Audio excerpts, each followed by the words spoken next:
Okay, good morning po. A blessed morning to each and every one of us. Now, I would like to share a verse. Napaka gandang verse po nito, and I believe bibihira po itong ma-share lalo na po dito sa YouTube. So ito po ay nandito po sa Psalm chapter 2 verse 12. Basahin na po natin. Kiss the Son, lest he be angry, and you perish in the way, when his wrath is kindled but a little.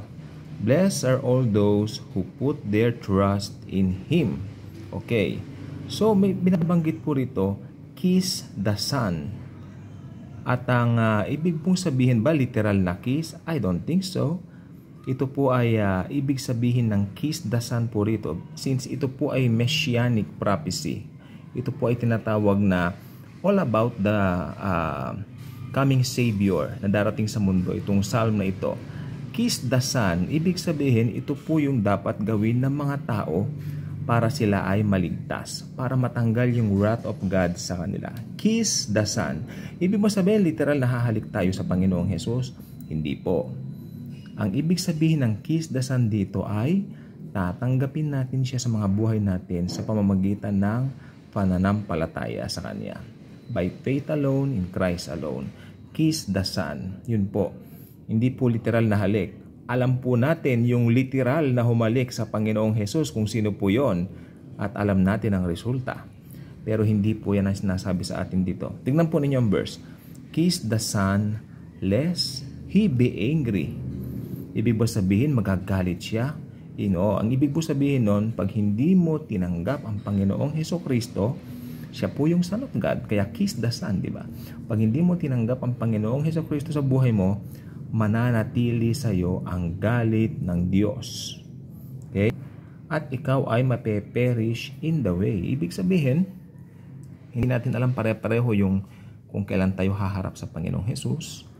Dalawang bagay po yan. Haharap tayo sa Panginoong Hesus na maaring kunin tayo ng natural na kamatayan o datnan tayo ng rapture o yung pagtagit niya sa ating mga believers. Okay? So, either way, kailangan maligtas ka, kailangan tanggapin mo si Kristo Jesus sa buhay mo bilang personal mong Lord and Savior. Dahil kung hindi, abutan ka man ng rapture o hindi, kung ikaw ay mananampalataya ka na, abutan ka man ng rapture, hindi ka nangangamba.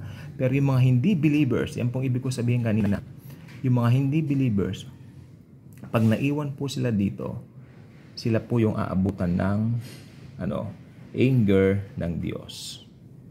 Sapagkat mararanasan po nila yung tribulation at saka yung great tribulation at mararanasan po nila yung paghahari ng Antikristo dito sa lupa.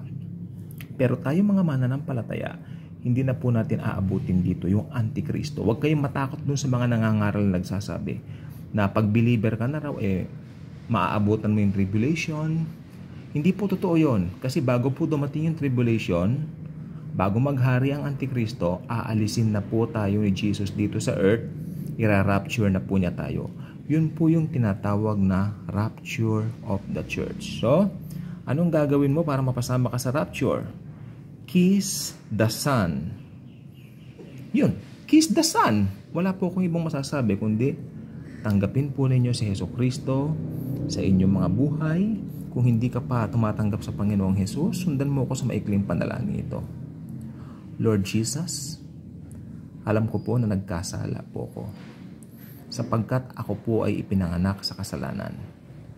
Lord Jesus, I invite you into my life. Be my Lord and my Savior. Ikaw na po ang bahala sa akin. I believe right now na binayaran mo na lahat ng mga kasalanan ko, past, present, and future. Sa iyo lang po, Panginoon, at walang ibang kaligtasan. Makakarating po kami ng langit dahil sa iyo. Wala na pong ibang daan, Panginoon. Naniniwala po ko that you are the way, the truth, and the life. Thank you, Jesus. Thank you. Ngayon, pagka totoo sa puso mo ang panalangin na yan, naniniwala ako that you got saved and you got born again. Gawin mo, magbasa ka lagi ng Bible at lumago ka sa pananampalataya at ibahagi mo ang kaligtasan na iyong tinanggap. Okay? Manap ka ng mga mananampalataya na mainit din sa Panginoong Hesus at nagmamahal sa Panginoong Hesus. Hindi po institutional church ang hahanapin mo. Hanapin mo ang mga church. Sino ba ang mga church? Mga tao. Hindi po building. Hindi po institution. Huwag kang pupunta ron sa isang institution na merong isang tatayong pastor tapos lahat kayo spectator lang. Hindi po ganon. Hindi po yan ang kalooban ng Panginoong Hesus. Ang gusto ng Panginoong Hesus, i-enjoy mo ang kanyang biyaya ng buong kalayaan na walang hahawak sa leeg mo. Siya lang ang iyong susundin, siya lang ang iyong titignan at siya ang magli-lead sa iyo. Hindi ang institutional church at hindi ang manipulation ng mga false teachers. Okay? So si Jesus lang titignan natin. And we have to share Jesus. At kung may time, bilang church, mag-gather po kayo at maghanap ka ng mga mananampalataya at mag-awitan, mag-share ng mga biyaya at kabutihan ng Panginoon at magbasa-basa ng mga scripture. Yan lang po. Ang nakalagay po sa Book of Hebrews na pagpupulong ay pagpupulong ng church. Hindi po institutional church. Tayo po ang church, hindi po ang building. Uulit-ulitin ko po yan. Sapagkat hindi tayo sakop ng manipulation ng institutional church. Again, kiss the Son.